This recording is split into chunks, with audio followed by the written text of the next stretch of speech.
Donc, je vais vous montrer comment tracer un graphique cartésien à l'aide d'un tableau de données, hein. Donc, le graphique cartésien pour suivre l'évolution, voilà, d'une valeur. Donc, je commence d'abord par sélectionner mon tableau. Donc là, j'ai bien sélectionné mon tableau. Une fois que j'ai sélectionné mon tableau, je vais cliquer sur Insérer un diagramme.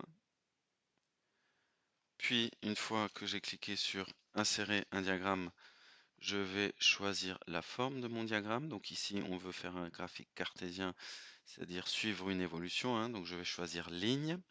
Puis, pour qu'il n'y ait pas juste les points, mais que vraiment il me relie tous les points, je vais choisir point et ligne. Voilà. Donc une fois que j'ai fait ça, je vais cliquer sur Suivant. Alors, à cette étape, hein, plage de données, donc là on voit bien qu'on est dans des étapes, hein. D'abord le type de diagramme, puis la plage de données. Donc dans la plage de données, nous on a première ligne comme étiquette et on a aussi une série en ligne. Donc on voit tout de suite, hein, derrière l'aperçu du diagramme. Donc bien cocher série de données en ligne et la première ligne comme étiquette et première colonne comme étiquette. Voilà. Une fois que j'ai fait ça, ben, je peux aller sur Suivant. Donc ici, pas besoin de changer, hein, voilà, on est bon. Donc je vais juste cliquer encore une fois sur Suivant. Et là, dans les éléments de diagramme, je peux mettre un titre, par exemple. Un titre que je vais appeler par exemple débit de la rivière, puisque ici on mesure un débit.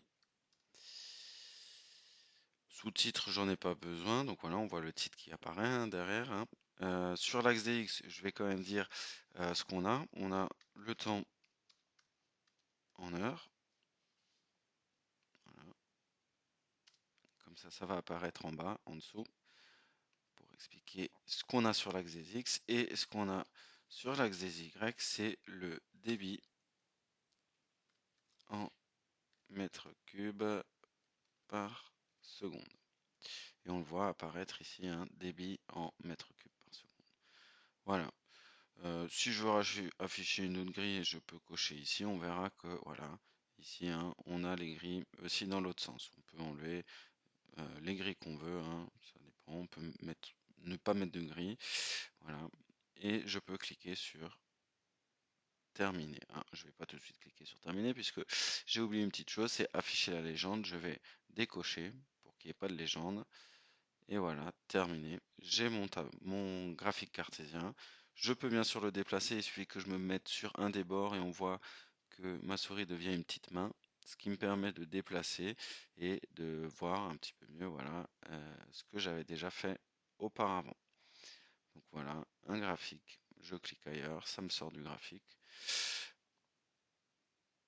Et si jamais, si j'ai besoin, je peux toujours cliquer sur le graphique et avoir des options, voilà, qui vont apparaître et je pourrais rechanger certaines choses. Ou un clic droit aussi, où je peux changer certaines choses.